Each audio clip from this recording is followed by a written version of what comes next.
Hey everybody, welcome! It's time for Atomic Radio Hour, the post-nuclear podcast. It's episode 322. How are you? You're doing fine. You're doing fine. You're looking fine, as always. I hope you're doing well. My name is Vince. I'm the host of this program. This episode, all of these shows are brought to you by the Ghoulman Entertainment Patreon. Link in the description below to the Patreon. Give it a look-see if you care. We gotta thank a couple people before the show even starts. I want to give a quick shout out to Captain Leonox. Thank you to Captain Leonox for being here tonight in the live studio audience. For today's program, some fun stuff, talk about a piece of lore that I've always wanted to touch upon, and some speculation, along with a half-ass movie review type thing that I'm going to do at the end. But to start the show, we're getting closer and closer to October 23rd, 2024. It is currently October 9th, 2024 in the year of our Lord, and I just want to say that the Great War Day, or as it's being called now, Bombs Drop Day, October 23rd, is coming up, and it's coming up rapidly. This month is actually zooming on by for me. This entire year kind of has, but this year is going quickly, and I think we're going to get something this year. This is all speculation. I don't know if we're going to get an announcement. I don't know if we're going to get a surprise game drop. I don't know what have you.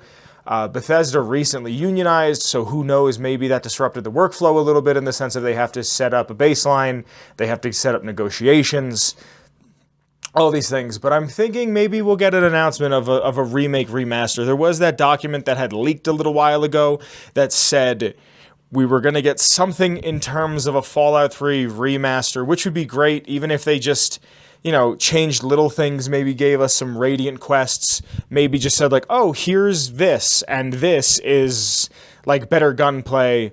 Maybe they fix some things, maybe they make the world feel a little fuller, maybe they add more mobs, maybe they kind of add a combat system more akin to Fallout 4's, something like that. I would really like to see if it's I've said it a billion times, my favorite game of all time is Fallout 3. I'll beat it again. I'll play it all the way over. I'll get every achievement again. I don't care. I'll buy it physically. I just want it very, very much. And maybe we don't get that. Maybe we get a trailer, maybe a teaser, maybe we get some sort of a little video that is just maybe the director or the writer of the show sitting down with Todd going over the plot of the first episode, or maybe giving us an idea of where locationally it takes place. We can assume it's going to be West Coast, but still, maybe it'll give us an idea of this is where Hank McClane is. We know he's in, spoiler alert? I mean, I think the show's been out long enough, but spoiler alert, we know he's in New Vegas.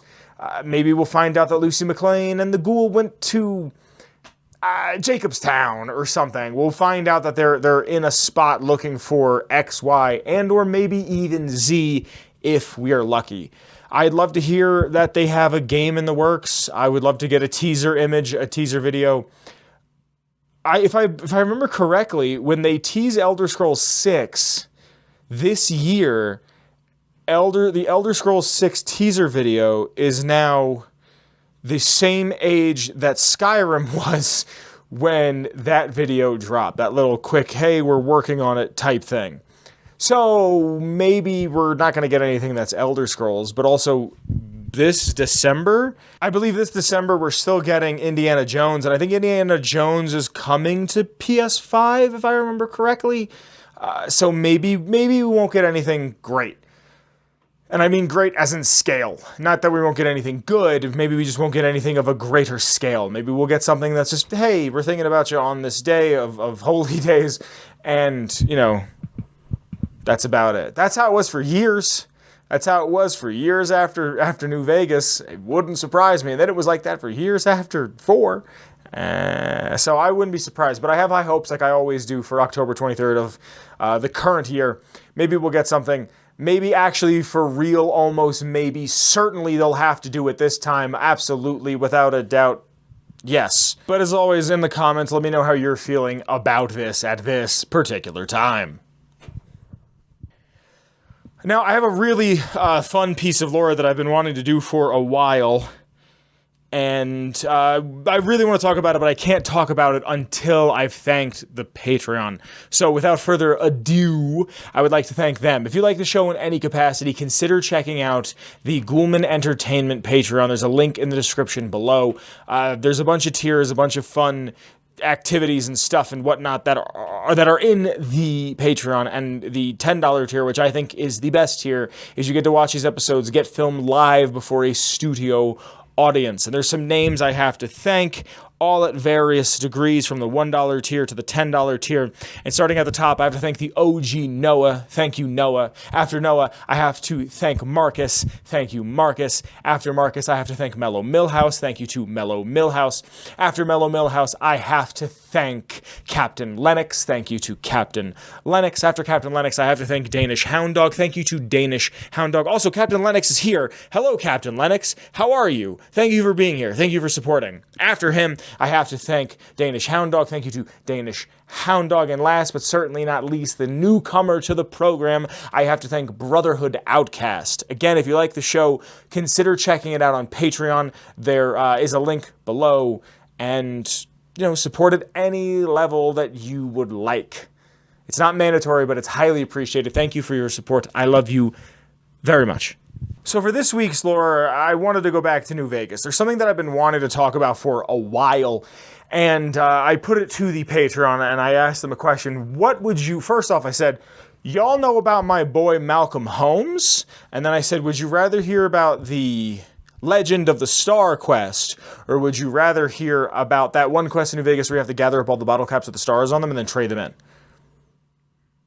So both of those are quests that I've wanted to talk about for a while because they kind of hold this spot in my brain, in my heart, in my chest, in my face. That is a quest that is just not worth it. And I wanted to see if it truly was not worth it. And this is one of those, the reward for the quest is the friends you made along the way. So if you'd like to hear any Fallout lore, and I mean any lore whatsoever, be it the show, the games, the comic, anything, check out the Ghoulman Entertainment Patreon. There's a link in the description below. From the $1 tier to the $10 tier, your voice, yes, your voice, will be heard weekly when I ask a poll question in the Patreon. And you, yes, you, get to decide what this week's lore is about from the franchise. And this week's lore, by way of the Ghoulman Entertainment Patreon, is on the 50 star bottle caps, the star Sarsaparilla bottle caps from Fallout New Vegas. Nah, I gave it up years ago. Too dangerous. And even if I did still collect them, I'd tell you the same. There's people out there so mad with the idea of treasure that they'll attack strangers just on the suspicion that they have some of those caps. So the quest itself, the Legend of the Star, comes from an urban myth, an urban legend, that if you collected certain Tootsie Roll, the Tootsie Roll Pops, you know, the candy lollipops or the Tootsie Rolls in the middle. I'm actually a big fan of these, especially the orange one.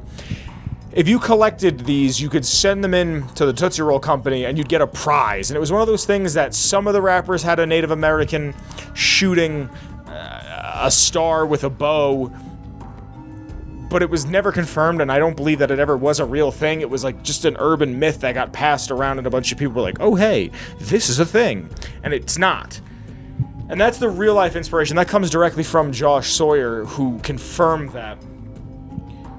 But while you're playing New Vegas, you're going to walk around and you're going to find Sunset Sarsaparilla bottles of Sarsaparilla. The same way you find a Nuka-Cola in 3 or 4 or 1 or 2 or really any Fallout game. And there's a 1 in 20 or a 5% chance of you getting a star bottle cap. It's a regular bottle cap, but has a bright neon blue star on the bottom, the side of the cap that you can't see if you were to pry open a brand new bottle of Sunset Sarsaparilla. And once you do this, it triggers something in the game. Code switches over. There's a few places early on where you can find these caps. As early as Good Springs, you can find these caps. But it unlocks a part of the game that I feel like a lot of people pass up, but also a lot of people hit without even realizing that they've hit. And it's something that I've wanted to talk about for a while because it makes New Vegas seem bigger than it actually is, because there's a few pockets of people that are looking for these blue star caps. And there's a myth, there's an urban myth, there's an urban legend around what these bottle caps are for. Is it a huge supply of medical stuff? Is it weapons? Is it ammo? Is it armor? Is it more money? Is it more bottle caps? And it's just a thing that is kind of throughout the Mojave. I wouldn't say it's something that everybody knows about, but I wouldn't say it's something that nobody knows about. Enough people know about this to keep the legend going, to the point where you can have random encounters where a fella runs up to you and he's like, "You see what that crazy woman did? She tried to kill me." And then you go talk to her and she's like, "He tried to kill me because I have Blue Star bottle caps."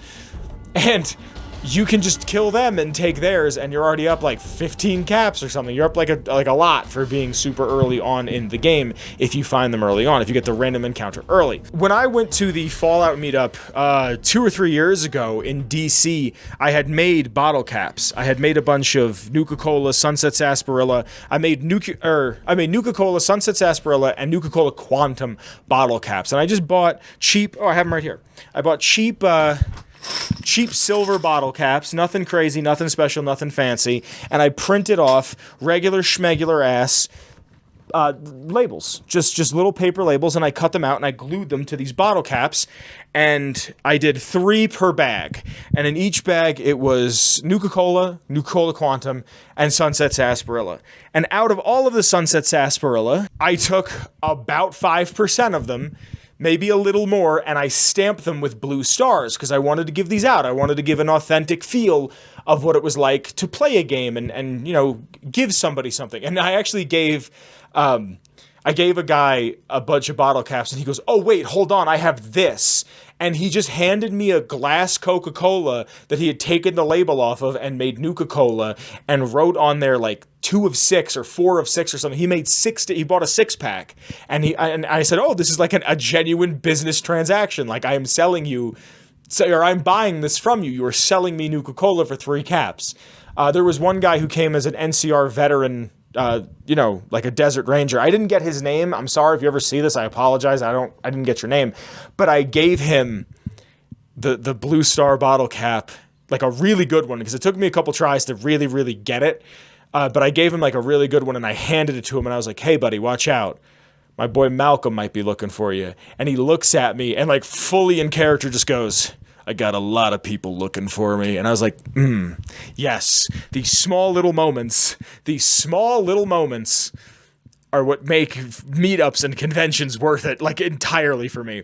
So all that to be said, bringing up Malcolm Holmes, once you have your in your inventory a Blue Star bottle cap, Malcolm Holmes spawns into the game. If I remember correctly, yes, he spawns in on Highway 95. I have my notes here. I get all of my reference lore off of the Fallout Wiki, the Nukipedia, if you will. I've played these games. I love these games, but I use that as a quick reference guide for myself to make sure I'm getting everything correctly. He'll spawn in, and he will follow you to anywhere as long as it isn't DLC areas, the Fort, Camp McCarran, the Strip, or Freeside. These are all considered separate cells that aren't, like, you could open a door and go somewhere, and he might be outside and he'll find you, but he won't follow you to certain areas because they are considered other and unique locations for game reasons. He also has the Void Critter faction in his code, meaning that all wildlife, super mutants, vipers, and jackals will ignore him, but he still can die if he comes across these hostile mobs that will attack him. And when you meet Malcolm Holmes, when he finally shows up and is like, "Oh, finally nice to see a familiar face," he explains that the Mojave has a roving bunch of treasure hunters. And it's not that they work together, it's just kind of a thing that you pick up. It's a hobby, it's a pastime that you have. And part of this pastime is to find these Blue Star bottle caps. And Malcolm Holmes himself says that he used to do it, but he kind of got away from it because it became too dangerous. But he notices that you pick some up, and he wants to tell you a little bit about the tale. And he says how it's a pre-war legend about this cache of riches only your mind could not comprehend. You know, Lovecraftian riches. And he wants to impart this wisdom, this knowledge onto you. You could find all of these bottle caps. You could find all 50 of them before he ever shows up. especially if you have console commands. But you can find a large majority of these bottle caps, and then Malcolm Holmes. I believe if it's not Mitten Squad, rest in peace to Mitten Squad. If it's not him, it's Nurbit, I believe is the name. If I'm pronouncing it correctly, did a challenge is, can you beat Fallout New Vegas while Malcolm Holmes is following you? And I think if it's the same person, did the one where you go to Boulder City and you shoot at the memorial and then he follows you throughout the entire game. Pretty sure. Either way, does not matter. In the grand scheme, he will follow you. And once he finds you and he tells you all of this, he explains what it was in the pre-war days and what it is in the post-war days. And you could tell him to get lost. You could tell him, kick rocks. Or you could have a nice conversation with him. You could also kill him. And if you do, take his bottle caps, because he has a few blue stars on him currently. And why not add that to your collection? So if you decide that you're going to go ahead and do this quest, the fun part, if you will, you'll have to find some blue star bottle caps. And I'll be completely honest, this game is over 10 years old, and it's a huge pain in the butt to do this quest. If you are an adult with adult responsibilities and not the time or the responsibilities that you had when this game first came out, and I assume you were in middle to high school, you're going to want to get through this quest rather quickly. And for that, we're going to go over some of the locations. I'm not going to tell you every little nook and cranny that you can find these in, but I'm going to tell you the areas. So, there's a little bit of fun in the come dice exploration, the scavenger hunt of it itself. But there's 102 fixed locations in which you can find these caps. Now, that means there's over 50 blue star bottle caps, which is fine. If you pick up the 51st blue star bottle cap, it just turns into a regular schmegular cap.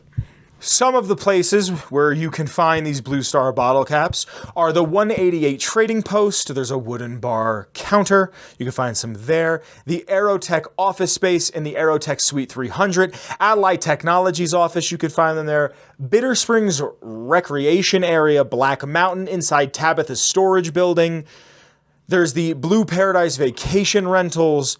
Bonnie Springs, Boulder City, inside of the Bighorn Saloon, Bradley Shack, Brewer's Beer Bootlegging. There's a small bookcase where you can find caps and a key.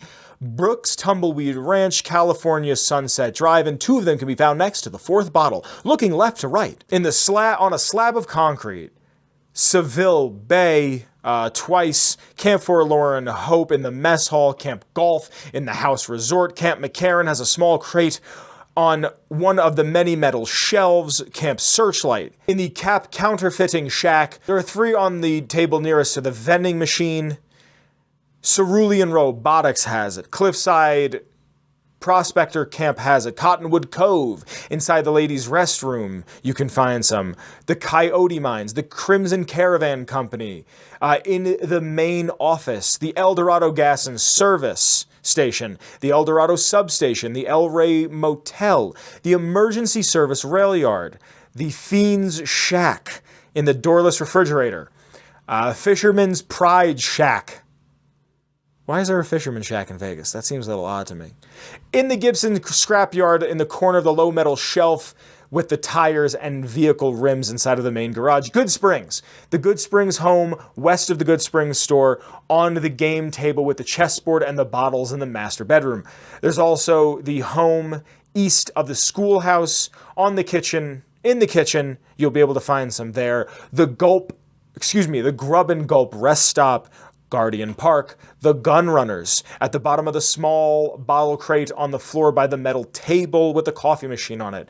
Gypsum Train Yard, Harper's Shack, Hell's Motel, on the table next to the bottle in the kitchen. Highway 95's Viper Encampment, next to 2 other caps on one of the 2 makeshift bedding rolls. The Howerwitz Farmstead, the Hollister Home, Hunter's Farm, Jacobstown Bungalow, the Northern Bungalow adjacent to the perimeter, Jean's Skydiving, Junction 15 Railway Station, Lone Wolf Radio with other scattered caps on the footlocker, Matthews Animal Husbandry Farm in the Northwest Barn up the stairs on the top, the Mesquite Mountain campsite, also the lean-tos in Mesquite Mountain, the Mojave Outpost Barracks, Mountain Shadows Campground, the NCR Correctional Facility near the Visitor Center, the NCR Sharecroppers Farm, the Northeast Brackets by the fertilization silos, the Nellis Hangars, there's 2 of them in the mess hall, the Nevada Highway Patrol Station, New Vegas Steel, in front of the terminal on the desk located across from the vending machines, the Nipton Road rest stop, Nipton itself in the ranch house south of the trading post. North Vegas Square, you could find it in Novak, the Dinky Delight Motel in Daisy Whitman's room. Also, you could find it in the Novak house and next to No Bark Noonan Shack, the old nuclear test site inside of a shack, Prim, inside of the Bison Steve on the side table next to the sofa, the Prim House. You could find it in the Raider Farmstead, the Repcon headquarters, on 5 different locations. The first floor, the second floor, again on the first floor, the top floor, the top office, the scavenger platform, Scorpion Gulch, Searchlight, North Gold Mine, Silver Peak Mine, Sloan on a round table with a lantern and a bottle near the vending machines, Smith Mesa Projection Camp, the Sniper's Nest on a long plank of wood next to the mattress, next to 308 ammunition, Snyder's Prospector Camp, Southern Nevada Wind Farm, Sunken Sunset Sarsaparilla Truck.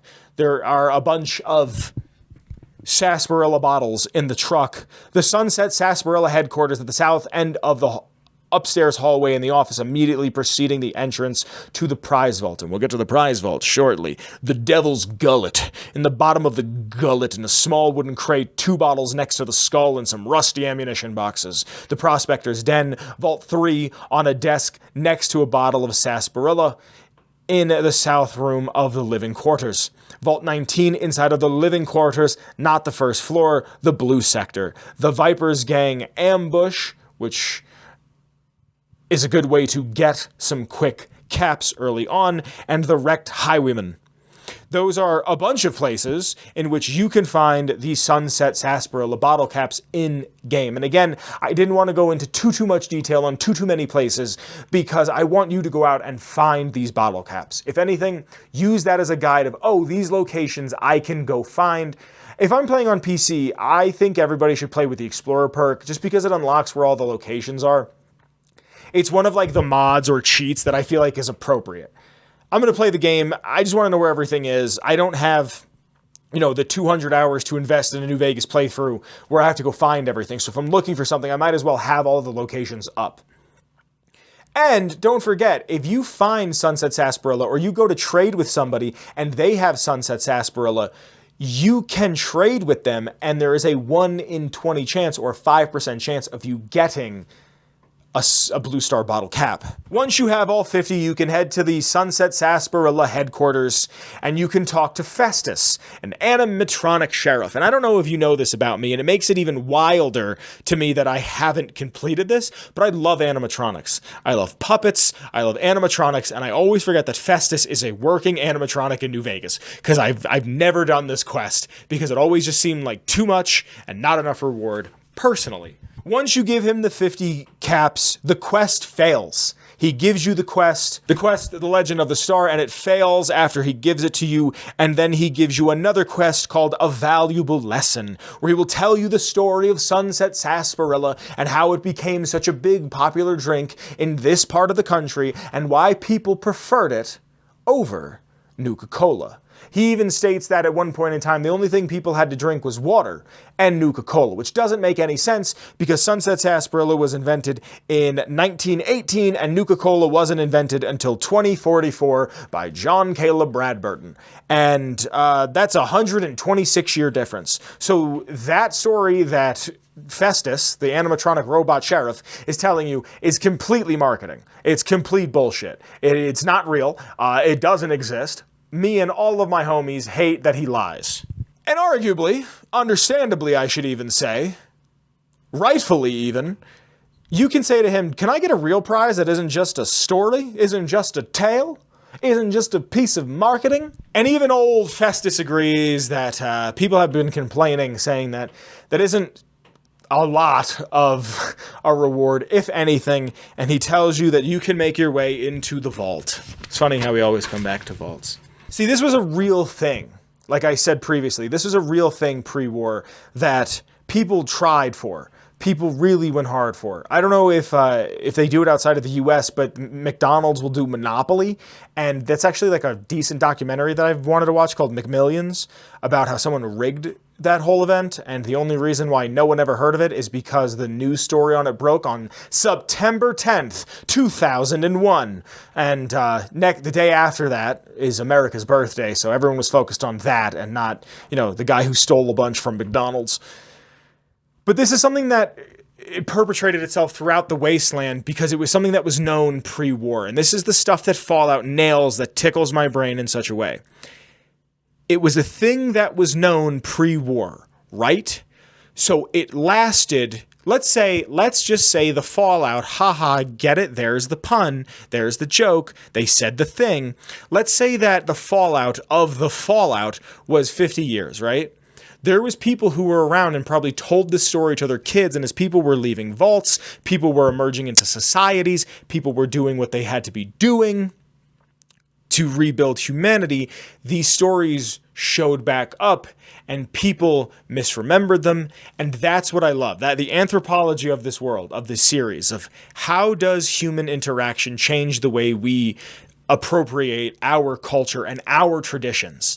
This was probably something that an old man told his kids or his grandkids in a vault or something else, or just a bunch of raiders or a bunch of tribesmen told this story, and it got misremembered, misheard, retold incorrectly, and now we're at this point, right? Now we're at the point of, well, this is what I was told. Grandpappy said this was the way it was, but it wasn't. And now we have to believe in it. So when you enter the vault, you see a man there who goes by the name of Alan Mark. And I kind of think, this isn't on the wiki or anything, but I kind of think Alan Mark might be like a pun because he got taken advantage of and he's a mark. Like a trick-ass mark, a mark-ass trick. And that's just me inserting something that's probably not canon into it, but it was the first thing I thought of. And you walk into the vault, and what's in front of you is a dead man. Is a dead man who goes by the name of Alan Mark. He was a thief and a killer. He would do anything that he could to get his hands on the Blue Star bottled caps. And the first time you actually hear about him is when you first meet Malcolm Holmes. And Malcolm Holmes tells you about a man who is ruthless. And he has a holotape there, and he kind of laughs at the irony of him dying, finally having the treasure in front of him because it's ill-gotten gains. He got it in a nefarious sense. He ran out of oxygen when the door to the vault sealed shut, and there was no more oxygen to be had inside of the room. When you get in there, you can find the physical pre-war prize, which was a Sunset Sarsaparilla deputy badge, something that was mass-produced, and Sunset Sarsaparilla was already giving out. You could find 319 of them. They are weightless and pretty much have zero value to them. Alan Mark actually is wearing one, so that's fun, that's fresh. You can also acquire about 1,500 bottle caps in the room, be it through sarsaparilla that's laying around or caches of bottle caps. So there is some sort of a monetary reward. And Pew Pew, a laser pistol that sucks. And I made a video back in the day that was the top 10 Fallout countdown. It was me making fun of countdown videos. And one of them is an old friend of mine who sadly passed away, who's in the video. His voice is in the video, and we talked about this quest and the reward you got at length. Back in the day, he went and did the quest. Like, really did the quest. Like, really went out of his way to do it. Like, found every Sunset Sarsaparilla he could, tried to find them in locations, tried to trade with people. Very much went out of his way to do it, and then for years, because I had never done it, he talked about how upset he was with this quest. This is a quest that I feel like everybody who's played New Vegas kind of has the experience of the NPCs in the game. They know of it. They've spoken about it to other people. We all kind of have this collective understanding of there is a legend out there that some people believe in, some people do not. And most people that I've talked to haven't finished the quest. I'm actually going to start talking about this when people bring up Fallout to me, when they hear like, oh man, I didn't know you were a Fallout guy. Like, what do you like about the series? I'm going to be like, have you done The Legend of the Star? Have you done a valuable lesson? Have you learned the lessons of this? Have you learned that people can talk to each other and blow a story way out of proportion? That's the type of shit that I love from this series. That's the type of shit that New Vegas does exceptionally well, is how would humans interact with each other given the circumstances of the world hitting the big old reset button. This is such a fun quest. This is such a fun quest to talk about. It's not so much a fun quest to play unless you're doing a 200, 300, 400, 500 hour playthrough of New Vegas, but it's the idea of it is fun. The way this is going to inspire conversations between me and my friends and the YouTube comments, and the way it's still talked about today, all of this is so much fun. This is the type of shit that brings people back to these games, and I hope you've enjoyed it, because that's all I have for this week's lore. All right, guys, I did it. I'm sorry, I did it. I know someone's going to be upset. I did it. About a week ago, from the time of this is going to air, about a week ago, I went to the theater with a friend, and I did it. I saw the new Joker. That's it. I admit it. I saw the new Joker. Joker, Fale Eduex? I don't speak the French. I saw it, right? And a lot of people hate it. And I don't. I actually loved it. I feel like I'm in the super minority on this one. I loved this movie. I don't understand how people... since they announced the movie, they said it was going to be... This is a half-assed movie review. Since they announced the movie, they were like, hey, this is going to be a musical. But then everyone went to the theater and like people started walking out.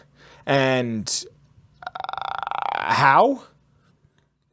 Because it's a musical? Like I get walk out of a movie. I'm not questioning that. But like, how did you walk out of the movie because it was a musical? Are you that opposed to musicals? And then I thought, like, is it a toxic masculinity thing? Are straight dudes, and like, let me be the ambassador of straight white men for a minute. But like, are straight dudes that insecure that they were like, I don't want to watch no musical. I don't want to be no Sissy Mary. Like, I don't know. It's not my first choice when it comes to a movie, but I've never not watched a movie because of its genre. Like, I don't like horror movies, but I've never went, I don't want to watch it. It's horror. If a movie's good, a movie's good. Like, I don't care about, it's also a movie. So like I have a degree of removal that it's not based in reality. I really enjoyed the movie. I didn't feel like the director and the writer of the movie had to come out and explain it because so many people were against it. But I mean, I thought that was like the point. I don't know. I like this movie quite a bit. I like the musical numbers. There are two that I really, really enjoyed when Arthur is first being told about the trial and everything. He's in the psych ward, and they ask him like, oh, how do you feel? And he like breaks into song. I really like that number. And I really like that it actually sounded like Joaquin Phoenix singing, like it felt real, it felt raw. And I like the editing in it, especially at the end of the number. And then there's one, I'm not going to spoil anything. This will be spoiler free, but I like the number when they're in the courtroom, where there's a full suit on. I'll say that, and I think that should give enough away. But there's like genuine parts of this movie that I really, really liked. I saw the first movie when it came out. I've seen the first Joker like 8 or 9 times. I love that movie. I adore that movie. That felt like the first good DC movie we've like ever had. Kyle, I wish you were here, buddy, because he could attest to it. I fucking hate the Nolan Batman movies. I can't stand them. I think they're awful. No one even, do you know how bad the Nolan Batman movies are? Nobody talks about Batman Begins. Nobody talks about the first one in the trilogy. Everyone talks about the super overrated one with Heath Ledger, and then they talk about The Dark Knight Rises with Bane. I hate those movies. Dude, honestly, like, Captain Lennox in chat, I'll get back to how much I hate Nolan, but Captain Lennox in chat is saying, I'm just excited to watch Joaquin Phoenix and Lady Gaga play off each other. They play really well off of each other. Lady Gaga is an incredibly talented woman. What they do with her character, I've never seen them do with Harley Quinn before, and they still keep it at the root of what Harley Quinn is, and I really, really like that. It plays with the idea of what these characters could be, and without spoiling it, there's a moment in the first Joker that I really, really adored because it took me like days to really get it. Because there's a thing that is canonical with the Joker that wasn't played out in the movie until a certain scene. And actually, I watched the first Joker before I went to go see the second one the day prior, and I like fell asleep during it, and I woke up, I was like, oh good, I just missed like the biggest exposition in this. I really like this new one. There is a cameo, if you could call it that, from a character that blew my mind, that I like clapped when they showed up. I was like, oh, it's him, he's here. So okay, go back to Nolan. They're bad. They're just bad. It's okay. You can admit they're bad too. It's all right. You probably haven't seen them since you were in high school or middle school, and it's okay. Go watch them. They're not good. It doesn't make sense. None of it makes sense. Batman just has his back broken and he's out of the movie for most of it, and you can't understand anybody in those movies. Like, The Dark Knight is just Batman. Batman. Batman. And then Batman just going, and then you get to the third one, and Batman's going, and then Bane's just going, oh, Batman, you're a big strong fella. I was born of the darkness. Oh, yes. Like I'm convinced that movie was written like that and then shot like that to make you go to the movie theater multiple times because you can't understand anything. And here we just don't have subtitles in theaters for people, which I would actually genuinely love because I like have a hard time watching a movie at home without subtitles on. The new Joker's a good movie. A lot of it, like, you know, I heard something recently that someone was like, most movies, well, the new Joker's a good movie in my opinion. I heard a thing that was like, most movies play with time now and it's all Pulp Fiction's fault. And I don't disagree with that, but you know, I get it. And that's the thing about this movie is you don't necessarily know what's real and what's not. And that was what was so much fun about the first Joker, is watching it so many times over and over and over again. I thought there's a moment in the first Joker where someone, his boss at like the Clownatorium, is being mean to him and he's like telling him off, and Arthur just smiles, and then you see him in the alleyway kicking just a bag of garbage. And in my mind, that was the first time Arthur had killed somebody. That was the first murder. And in this new movie, they confirm how many people he had killed, and turns out I was wrong. But that idea of this is where his mania took him. You watch a man who had made all these decisions and kind of butterfly effect, domino, whatever you want to call them, it kind of went from one to another to another to another until it became this big thing. And I really enjoyed this movie. I don't know if I like it more than the first one. It also does the thing where I've seen people go, well, Joaquin Phoenix didn't do a better job in this one than he did in the first one. And I don't think he did. I think he did the exact same job in the best way. Because I would rather have a job be consistent than to constantly top itself. Because if it goes up by 10%, goes up by 10%, goes up by 12%, goes up by 15%, goes up by 20%, and then the next time it goes up by 8%, it's still an increase, but it's not that dramatic jump. You're not going to notice it. You're not going to appreciate it. I'd rather the acting be consistent. And I felt like the acting was consistent. It's a movie that I really enjoyed, to the point where when the movie ends, the final scene, and again, I will not spoil anything, the final scene, I realized how much tension I was holding in my chest and my shoulders, and I went, oh, as it ended. I thought it was a fantastic film. I loved it. I would like to see it again in the theater. When I went, there were 6 people. I was one of 6 people. Yeah, okay, so even Captain Lennox in chat brings up having a method actor top themselves could be a big thing. Yeah, sure. As much as I don't like Heath Ledger as the Joker, Heath Ledger had a lot of mental issues. The Joker didn't kill him. Like, I hate that bit of marketing. But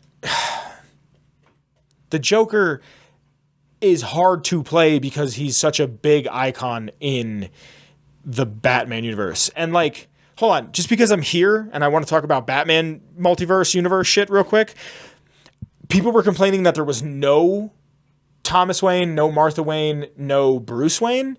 Bruce would be like 14 at this point. He's probably training. He's probably not in Gotham anymore. there's other things going on in Gotham that has nothing to do with Batman, has nothing to do with the Bat Kids. I want to see like more movies in this style that are like what's going on. Like Joker 2 is a 2-hour episode of Law and Order in clown makeup.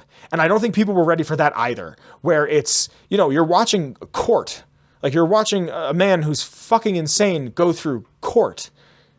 And I don't know. I like slow dramas. I like character-driven stuff. I like this movie. I gave it a 4 out of 5 on Letterboxd.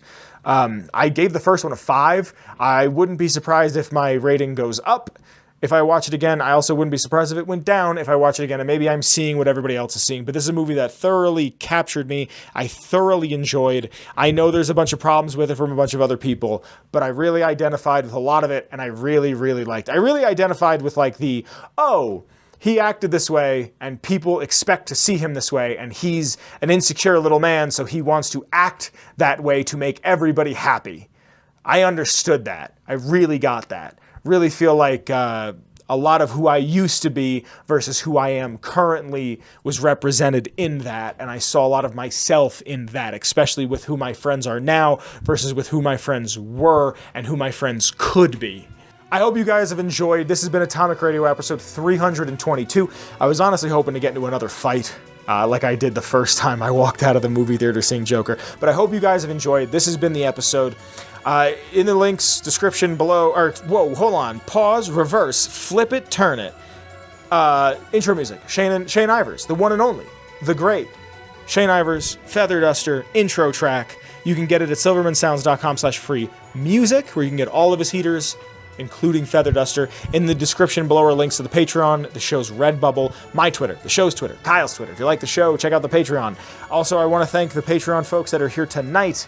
Marcus showed up a little late. Captain Lennox has been here since the top of the hour. I appreciate you fellas for being here. Love you guys. Thank you for everything. I hope you get to go out and go to the movies with a friend, maybe even a loved one. Who knows? Who knows? Ask him out. I'm telling you, do it. Year's almost over. I'll see you guys next week. Thanks for joining me. This has been a fun episode. I love you. Bye. Atomic Radio Hour Podcast.